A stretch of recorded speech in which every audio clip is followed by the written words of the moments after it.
So the Ethereum Merge is happening soon. In fact, September 15th, 2022 is the official date. And as we get closer and closer to its launch, I've been seeing, a ton of misinformation and incorrect speculation and even some targeted scams pop up and circulate throughout social media. And so I wanted to create this video to clear the confusion and bring you the truth.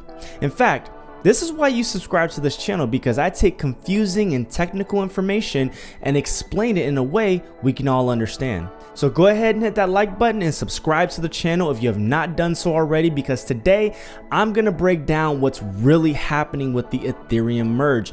Not what they want you to believe, but the actual facts. And you're going to learn why I think it's super overhyped and why you should be careful buying into this news. So let's go ahead and jump in.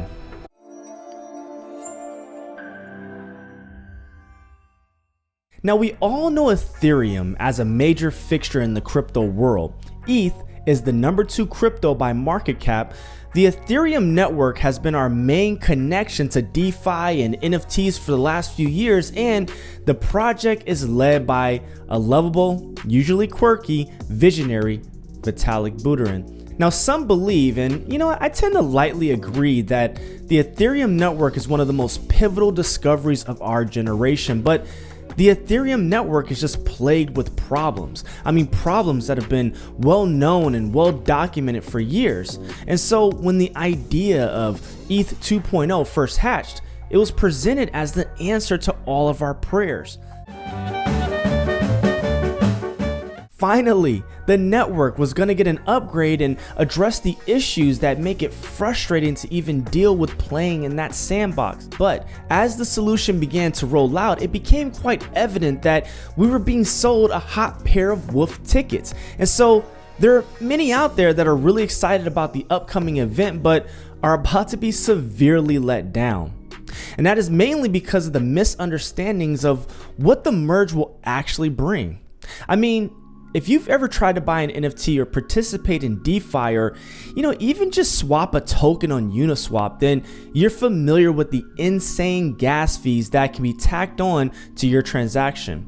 Even during slow times, I've seen fees in the area of $100 per transaction. But earlier this year, with the launch of Yuga Labs' Other Side NFT project, we saw people paying over $7,000 in gas fees for a single transaction, with one user actually dropping a whopping $44,000 for gas.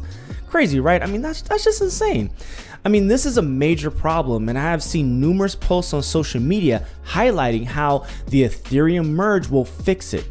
Unfortunately, those posts are wrong. The Ethereum Merge will have no impact. I repeat, will have no impact on gas fees. The Ethereum Foundation themselves have stated gas fees are a product of network demand relative to the capacity of the network.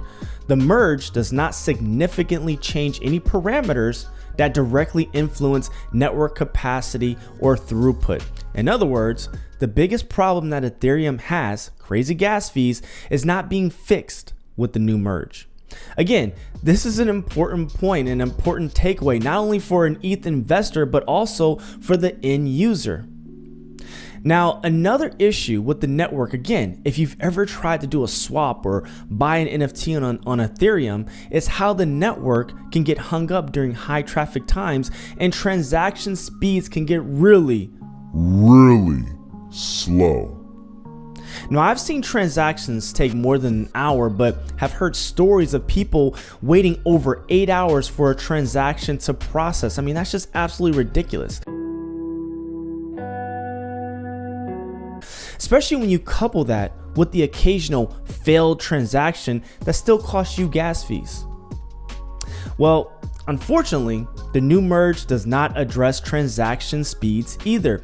You see, the reason why the network seems to severely drag at times is because of network congestion.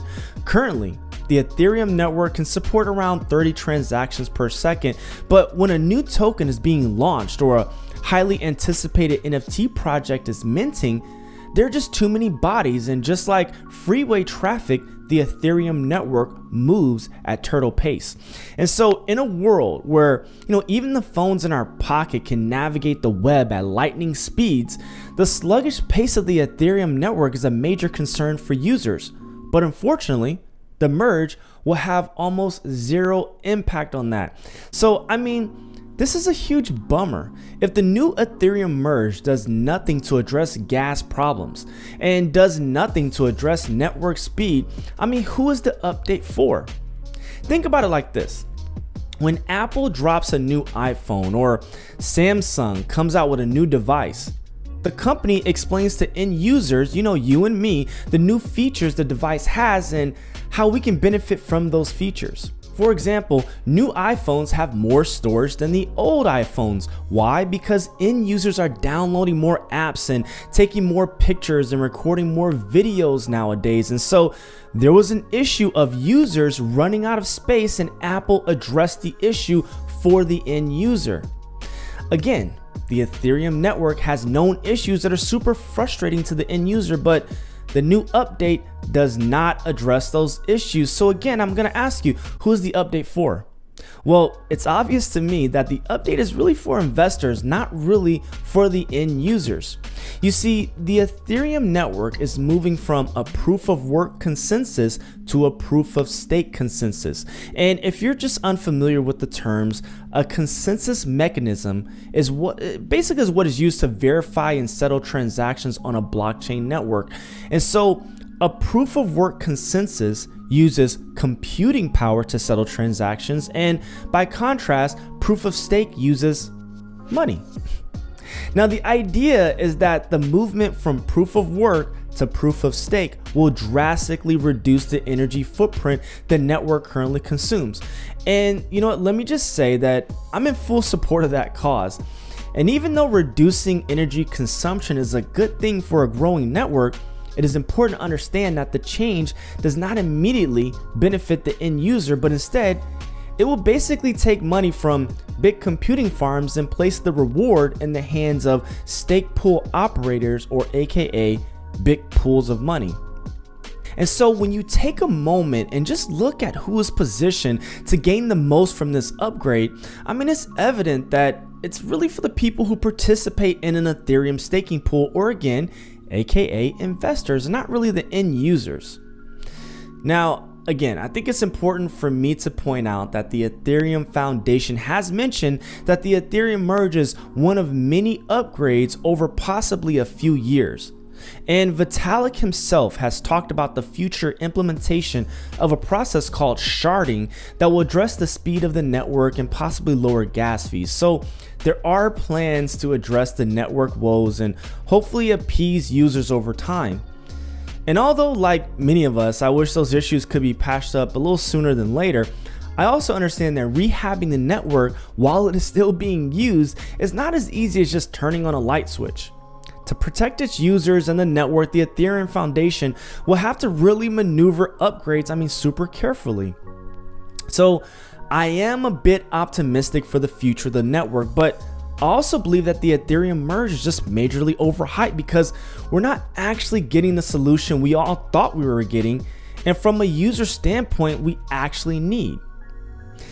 I'll be honest, I don't think this was done on purpose, but it does feel a little bit like a little bait and switch. I don't know, you tell me. That's what it feels like to me. And so I can fully understand why there's just so much confusion throughout the community. Also, understanding the details of the merge is super important because I've seen numerous scams begin to surface throughout social media. Again, let me clarify, as a user, there's nothing additional that you need to do. You do not need to exchange your coins. You do not need to update your wallet, outside of any regular updates, and no one from the Ethereum Foundation will be reaching out to you about the merge. So just stay protected on that front. Now, none of this is financial advice, and I'm not telling you to avoid investing in Ethereum, but personally, I'm just not enthusiastic about this new merge, and I'm already looking forward to the next major update from the project, as well as the progress of some of its layer 2 solutions like Polygon Matic. Currently, Ethereum has a huge lion's share of the crypto market because of the apps that are built on it. But for its sake, hopefully they figure out a healthy way to solve their most pressing issues before some other network beats them to the punch. But let me know your thoughts. I mean, what do you think about the upcoming Ethereum merge? Please let me know in the comments. Also, what issues do you hope they clean up in future updates? Please also let me know in the comments. And lastly, I want to thank you for your time. Your time is so valuable to me, so I do hope you found value. And until next time.